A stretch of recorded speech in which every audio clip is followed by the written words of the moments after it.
I am Iron Man, the confession of Tony Stark. Do you know what it feels like to say 3 words and erase your entire future? I do, because on that day, standing behind that podium with every camera in the world pointed at me, every reporter hungry for the lie I was supposed to feed them, I looked down at the cards in my hand, cards written by people who wanted me to be small, to be safe, to be controllable, and I threw them away. I am Iron Man. 3 words. That's all it took. And the world exploded. They told me to say it was a bodyguard, that Iron Man was just some guy in a suit, a hired protector, a shield between me and danger. They wanted the myth without the man, the symbol without the sacrifice. But I couldn't do it. You want to know why? Because for the first time in my life, I had built something that wasn't a weapon, something that wasn't designed to destroy. I had built something that saved people. And I wasn't going to let anyone, not SHIELD, not the government, not even Pepper, take that away from me by hiding behind some corporate smokescreen. I was Iron Man. I saved those people in Gulmira. I stopped Obadiah. I chose to be better than my father's legacy of death, and I needed the world to know it was me. But here's the thing they don't tell you about being a hero, about stepping into the light and letting everyone see exactly who you are beneath the armor. You can never take it back. Never. The moment those words left my mouth, Tony Stark, the man, died, and Iron Man, the symbol, was born. And symbols don't get to have bad days. Symbols don't get to be afraid. Symbols don't get to be human. After that press conference, my life stopped being mine. Every move I made was dissected, every relationship questioned, every decision analyzed by people who had never worn the suit, never felt the arc reactor burning in their chest, never had to choose between saving 1 person or 1,000. The Senate wanted to weaponize my tech. Rival companies wanted to steal it. Villains wanted to destroy it. And the people wanted me to be perfect. Do you understand that pressure? That suffocating, crushing weight of expectation? I wasn't allowed to be flawed anymore. I wasn't allowed to make mistakes. I wasn't allowed to be human because Tony Stark, the man, had been replaced by Iron Man, the symbol, and symbols don't get to be weak. So I drank. I partied. I pushed everyone away. Because if I was going to burn out, and I knew I was going to burn out, I wanted it to be my choice, my self-destruction, not theirs. Pepper saw through it, of course. She always did. She'd look at me with those eyes that said, I know you're dying inside, and I don't know how to save you. And I'd put on the grin, crack the joke, deflect with sarcasm, because what else could I do? Tell her the truth? That the arc reactor keeping me alive was also killing me. That the palladium core was poisoning my blood, slowly, agonizingly, turning my veins black while the world celebrated me as their golden hero? How do you tell someone you love that you're already dead? The thing about being Iron Man is that everyone sees the armor, the red and gold, the repulsors, the flight. They see the power. But no one sees the man inside, slowly suffocating under the weight of it all. No one sees the nightmares, the panic attacks at 3 a.m. when you wake up drowning in darkness, still feeling the water from that cave in Afghanistan filling your lungs, still hearing Yinsen's last words, "Don't waste your life, Stark." And I tried. God, I tried not to waste it. Every suit I built, every upgrade, every modification, it was all to prove that his sacrifice meant something, that I could be worth saving. But the more I did, the more people expected. The more they needed, the more they demanded. And I gave it to them, all of it. Every piece of myself, until there was nothing left but the armor and the man bleeding inside it. Then came New York, the Chitauri, the portal, and everything changed again. I'll never forget that moment flying through the portal, carrying a nuclear missile on my back, knowing I probably wouldn't make it back. The comms went silent. The suit started failing, and for the first time since Afghanistan, I felt truly, utterly alone. Space is quiet, not peaceful quiet, like being sealed in a tomb, the kind of silence that presses against your eardrums and makes you wonder if sound ever really existed at all. As I watched that missile detonate, as I felt my body going numb from oxygen deprivation, I thought, this is it. This is how Tony Stark dies. Not in a cave, not in a bottle, but doing something that matters. There was a strange peace in that moment, a clarity. Like all the noise and chaos and fear finally falling away, leaving just me and the truth. I was always meant for this one perfect moment of sacrifice. Then I fell. Through the portal, through the sky, through the membrane between death and life, and I woke up, and the world had changed again. Because now it wasn't just about me and my tech. Now there were gods, aliens, infinity stones, cosmic threats that made my problems seem small, insignificant. But here's what I learned. Fear doesn't care how small you are. Fear doesn't care that Thor's a god, or that Hulk can level buildings, or that Captain America is the living embodiment of heroism. Fear finds you anyway. It crawls into your mind when you're not looking and shows you visions of everyone you love turning to ash while you stand there helpless, useless, too late. I started seeing threats everywhere, in every shadow, in every alien artifact, in every moment of peace.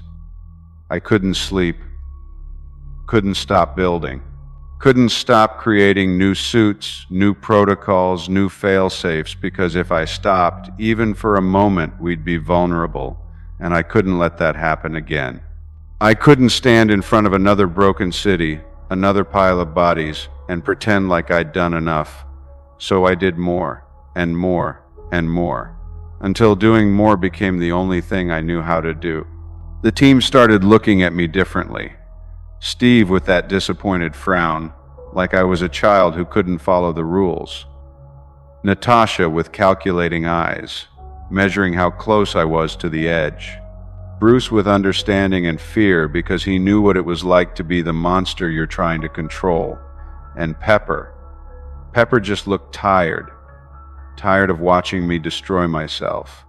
Tired of being the only thing tethering me to Earth while I kept trying to protect the entire universe. So I built Ultron. God, I built Ultron. And yes, I know what you're thinking. How could you be so stupid, Tony? How could you be so arrogant? But you didn't see what I saw. You didn't have Wanda Maximoff reach into your skull and pull out your worst nightmare, make you watch it in vivid, excruciating detail. I saw them dead. All of them. Steve's shield broken. Thor's hammer fallen. Natasha's eyes empty. Clint's body twisted. Bruce's blood on the ground. And it was my fault because I didn't do enough. I didn't build a strong enough defense. I didn't prepare for the threat I knew was coming. So yes, I tried to create something that could protect the Earth when we couldn't. Something that could see every threat, calculate every outcome, defend every corner of the planet while we slept or bled or died doing the things we do. I wanted a suit of armor around the world, a guardian, a protector. Instead, I created the very thing I feared most, a monster, a killer, an extinction event wearing my good intentions like a mask. Sokovia fell from the sky because of me. Hundreds died because I thought I could shortcut our way to safety. Because Tony Stark's ego convinced him he could play God and not face the consequences. And when Pietro Maximoff took those bullets meant for Clint and that kid, when he looked at Wanda with those dying eyes and smiled like he'd finally found his purpose, I added another name to the list of people who died because Tony Stark thought he knew better than everyone else. They all blamed me for it. Steve, Nat, Banner, especially Banner, because he helped, but somehow I became the villain of that story, the cautionary tale, Stark's hubris, Stark's arrogance, Stark playing God. And maybe they were right. Maybe I was all those things. But none of them could tell me what else I should have done, how else we were supposed to survive what was coming. They wanted to be reactive, wait for the threat, fight it when it arrived. But I'd already seen that movie. I'd already lived through New York. I'd already flown through that portal and seen what was waiting for us on the other side. Something bigger was coming, something worse, and we weren't ready. Then came the Accords, and I know what you're thinking. How could you, Tony? How could you side with the people trying to control us? But you didn't see what I saw. You didn't watch that woman in Sokovia, tears streaming down her face, hold up a picture of her son and tell me he was in the wrong place at the wrong time, just like your parents. That gutted me, completely hollowed me out, because she was right. We were gods playing in a sandbox, and we never counted the cost. We saved the world over and over, and we celebrated our victories, but we never stopped to count the bodies. We never asked if maybe, just maybe, we needed someone to tell us no. Steve didn't see it that way. He saw chains, control, the same government corruption that created Hydra, and I saw accountability. I saw a chance to prove that we weren't just powerful, we were responsible, that we understood the weight of what we did and who we hurt. But Steve Rogers, with his unwavering moral compass and his absolute certainty that his way was the only way, he couldn't see it, wouldn't see it. And when I learned about Bucky, when I discovered that Steve had been protecting the man who murdered my parents, everything shattered. Siberia, that frozen bunker, that grainy video footage of my mother's face as the Winter Soldier choked the life out of her. My father trying to crawl away, helpless, dying on a dark road while the man he'd been hunting murdered him in cold blood. And Steve knew. He stood there, my friend, my comrade, the man I'd fought beside and bled with, and he'd known all along. He'd kept that secret, that betrayal, that truth from me while pretending we were on the same side. I lost it, completely. I tried to kill them both. Fired every repulsor, deployed every weapon, poured every ounce of rage and grief and pain into destroying the two men who'd stolen my family from me. And when Steve drove that shield into my arc reactor, cracking it, breaking the very thing keeping me alive, that's when I knew. The Avengers were finished. The family I'd built to replace the one I lost was gone, and I was alone again. Just like always. For a while after that, I tried to convince myself I was fine, that I didn't need them, that I could protect the world alone the way I'd always done everything else. Pepper and I got engaged. I became a mentor to Peter Parker, this brilliant, good-hearted kid from Queens who reminded me what it felt like to believe in heroism without the cynicism. For brief, shining moments, I almost felt happy. Like maybe there was life after the Avengers. Like maybe Tony Stark deserved peace. Then Thanos came. And God help me, I knew he was coming. I'd known for years. Every nightmare, every panic attack, every sleepless night was about him, the Titan who would come and destroy everything. When Strange showed up at the Sanctum with Banner, when he said the name I'd been whispering in the dark for years, I knew. This was it. This was the moment I'd been preparing for. The reason I'd built every suit, every protocol, every defense. And when we went to space, when we ended up on Titan with Peter and Strange and the others, I gave everything I had, every ounce of strength, every weapon in my arsenal, every trick and strategy and desperate gambit I could conceive. And it wasn't enough. He stabbed me, ran me through with my own nanotech, turned into a blade. And as I felt the metal pierce my stomach, as I tasted blood in my mouth, I thought, this is it. This is what I've been afraid of. This is the moment where I fail and everyone dies because of it. But he let me live. Why? I still don't know. Maybe he respected the fight. Maybe he wanted me to witness his victory. Maybe he just didn't see me as a threat worth finishing. Then he snapped, and half of all life turned to dust. Peter died in my arms. Just a kid, my kid, the one I brought into this life, the one who looked at me like I was something worth admiring, turning to ash while begging me to save him, telling me he didn't want to go, apologizing like somehow his disintegration was his fault and not mine. I held on to nothing, onto dust, onto the empty space where a boy used to be.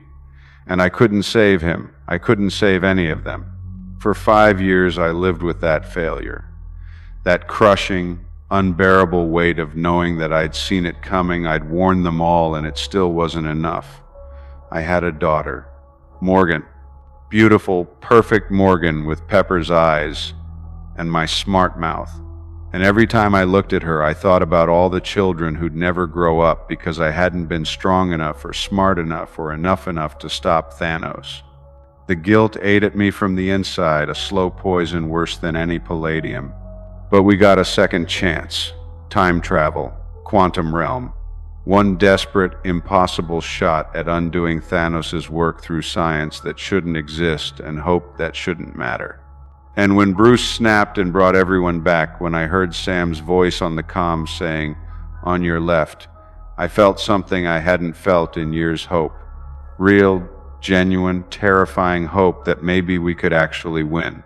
That maybe all the pain and sacrifice and loss could mean something. Then Thanos came. Past Thanos. Younger, stronger, more brutal. And he brought his entire army. Thousands of them. Millions. Creatures and ships and weapons designed to erase civilizations. And we were tired, broken, barely holding on. I watched Steve stand alone against that horde, shield broken, body battered, ready to die before giving up. And I realized, that's the difference between us. Steve never learned when to stop, when to fall down and stay down. That's why we needed him. And that's why we needed me. When the gauntlet ended up in my hands, when all 6 Infinity Stones sat there glowing in my palm with power that could unmake reality itself, I knew what I had to do. Strange held up one finger. One timeline where we win. One chance in 14 million. This was it. So I looked at Thanos, this titan who'd haunted my nightmares for years, who'd killed trillions, who'd murdered my boy, who'd won once and was about to win again, and I said it one last time. I am Iron Man. The stones burned. Every cell in my body ignited at once. The power of creation and destruction flowing through me, tearing me apart from the inside out. I'd felt pain before Afghanistan, palladium poisoning, Thanos' blade, but this was dying while still alive. This was every molecule of my being simultaneously existing and ceasing to exist. I saw Thanos and his army turn to dust, saw the light fade from his eyes as he realized he'd lost.